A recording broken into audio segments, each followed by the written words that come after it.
It is time for the final of the male black belt heavyweight division.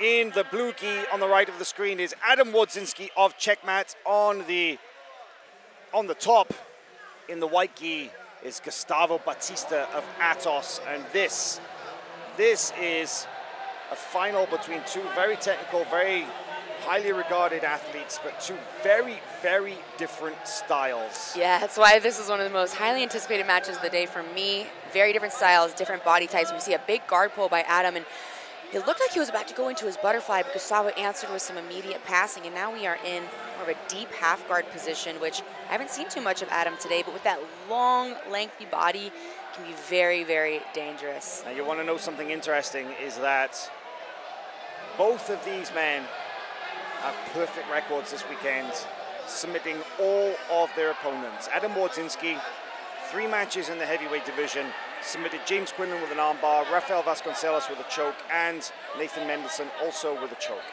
Gustavo Batista, a total of 5 matches across the absolute and the weight division, submitted everybody in front of him through a variety of methods.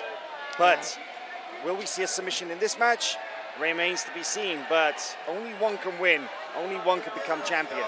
However, Batista has twice the number of opportunities because we will see him again later in the absolute final also.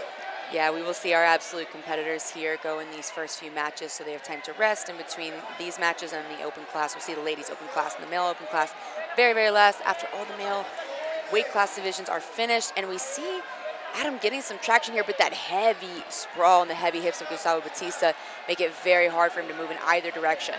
Because from this deep half guard position, you can sweep to either direction. You can go under, or you can come up on this more of a traditional, come up on a single leg type position. It's a very old school sweep Adam has here. But with the hips of Gustavo Batista, going either direction is looking very, very difficult, and he almost has his left leg free. Yeah, it is interesting because when you think of Adam Wardzinski, you associate him with the butterfly guard. You don't automatically think of him as a half guard player. But the truth is, if you're a butterfly guard player, you've got to also be comfortable with the half guard. Yep, and, absolutely. He's also, don't forget that Adam Wardzinski is a Checkmat black belt. And who's in his corner but none other than the Coyote guard master, Lucas Leitch. With some heavy pressure coming in with Gustavo here on an underhook. This is better for Batista. This chest-to-chest control, heavy pressure. That underhook. But Wardzinski with his knee shield still inside, able to save, but now we have some back action coming here with Gustavo circling around, and like we said earlier, does a great job of not rushing and staying heavy on those hips. Very smooth. He sticks, kind of glides along his opponent. We don't have a hook in yet, but we do have a big collar grip with the right hand, and now we have our first hook coming in. Let's see if he can come on to the top position, just like we talked about nice before. Recovery there. Beautiful, beautiful job by Wardzinski. Man, he was in deep trouble. Here. He didn't get scored on, just the advantages, but that could have been trouble. That could have been bad. Yeah, absolutely, because with this whole tournament, what we've seen from Batista is floating between the quarter guard mount, the north-south, side control, taking the back, and kind of floating from one to the other depending on what the opponent does. But now, Adam with a little bit higher of a level than what Gustavo has seen this tournament so far with his guard recovery, right back into the closed guard here, which is not somewhere you want to be with Adam Wardzinski here. So still 0-0 so far in this match. Big collar grip here, breaking the posture, and a nice cross collar attempt here, climbing that guard up. That's some old school jiu-jitsu right there. Seen a lot of it today, I like it, but we also saw a lot of lapel guards. 6 minutes remaining in this match. One advantage only on the scoreboard, and that is in favor of Batista. But it does seem actually that there may have been an adjustment to the scoreboard right there. Yeah, there's now 2 advantages. The side refs, the video referees awarded a second advantage. So it'll be 2 advantages, 0 for Batista. You see Wardzinski up to open up his guard with this very strong collar grip on the cross collar, and then enter the lasso with the right side.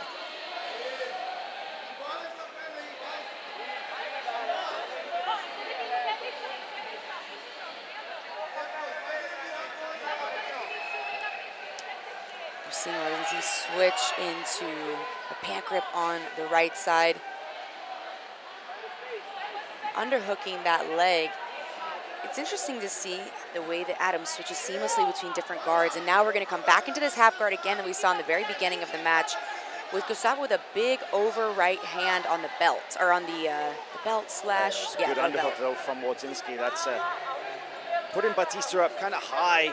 Batista, he usually likes to be a lot tighter chest to chest to try and pass, but this is an interesting position to analyze with the difference of leg lengths, right? In particular, right? This half guard, this deep half guard. I think it's really working to Adam's advantage here and making it difficult for Gustavo to get to the positions he needs to pass. Honestly, he's probably had the best answer for Batista's passing all weekend. Absolutely. And not many people can keep Batista at bay, you know. He's so small, he's so compact, he's so tight, and he's so good at closing the distance. And man, Wardzinski's done a great job of maintaining good distance management. Yeah, definitely has. And even when he did look like he was in a lot of danger, all of a sudden we're back in the guard, right? So that's how the story goes with a lot of this good guard retention. But Gustavo has not let up 1 ounce of his pressure the entire time. So 10 minutes is a long time to undergo that kind of pressure. And things may start to pick up here. But again, with a big elevation is Adam. We could see a sweep, but we are close to the edge of the mat. He did pass the lapel through the back, so that is a good sign as far as the sweep attempts go. But they're going to have to keep this in bounds to keep the momentum going, or else they're going to restart without that momentum. Interesting that Gustavo opts for this overhand grip with the left side rather than a crossface. And we're seeing another lapel being brought through by Adam Wardzinski. This time with his underhook. So he now has an underhook and a lapel combined, which is a nice way to secure your underhook, right? It kind of locks that underhook in, makes it very hard for Gustavo to dig his right arm underneath and replace the underhook. A little attempt there at getting that kind of reverse armbar from the butterfly guard.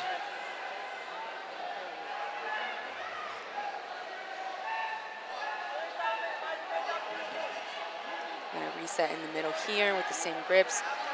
And we have just about 3 minutes to go here in this match.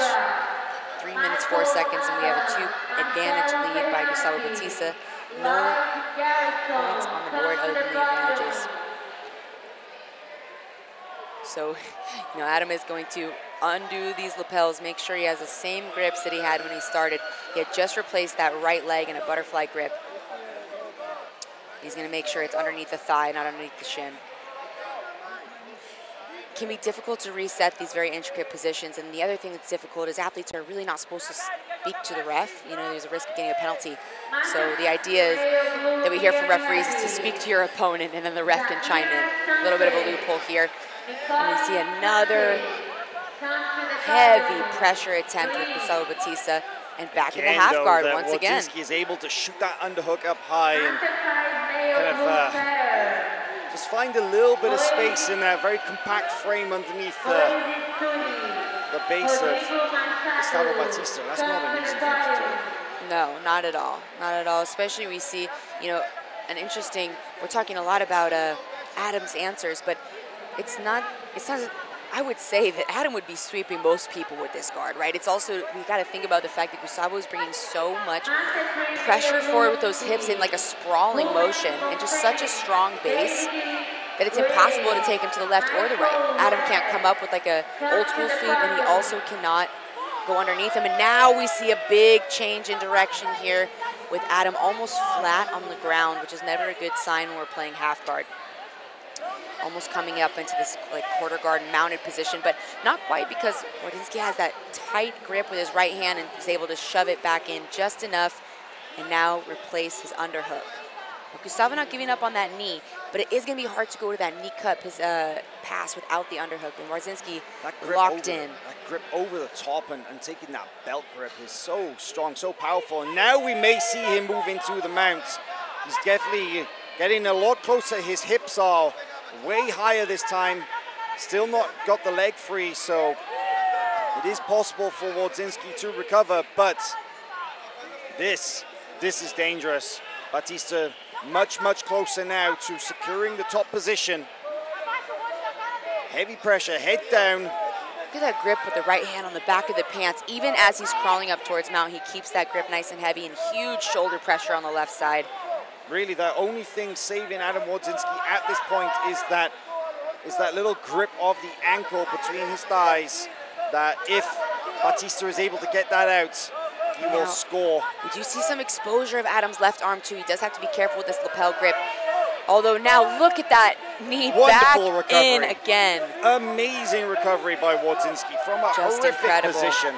Now, what's interesting is we have 30 seconds left in the match. We have 30 seconds. Gustavo is going to be winning by 3 advantages now. But if Adam is able to sweep in a last-second attempt, even though Gustavo controlled most of the fight, we are going to see a win from Adam. I think that the base posture just an incredible of Gustavo base. Batista really is something else. It really is something spectacular. And as amazing as this recovery has been from Wardzinski, he's the only person who has been able to withstand the pressure of Batista all weekend. Batista scored 5 submissions in 5 matches, but becomes the champion here at Pans with a very dominant run and an extremely impressive display of pressure passing once again to defeat checkmate Wardzinski. 3 advantages to 0, 0-0 on the board, but what an incredible display of guard retention and survival by Adam. That was pretty insane. I don't think there's many people that can escape positions like that with Gustavo. Very, very difficult thing to do. Most people don't last 5 seconds in those positions. 100%. He goes right through to the pass, and Adam recovered one over and over and over again.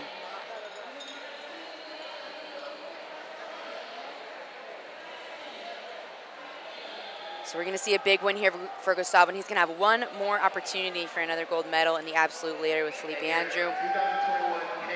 But for now, a big win here in the weight class. One step closer to double gold for Gustavo Batista. He will return later this afternoon for the absolute final. But a very impressive display. Let's take a quick look at some of the best moments. It's really this half guard here, the way that Batista was able to just get so high, right up almost into that 3/4 mount, and then big pressure from top, but Wardzinski was just about able to withstand the pass, not concede the points. But Batista, man, wow. He really is. He's just like a bulldozer. Tractor. There's Andre Galvao, his coach. And they'll head over onto the podium for the medal ceremony. And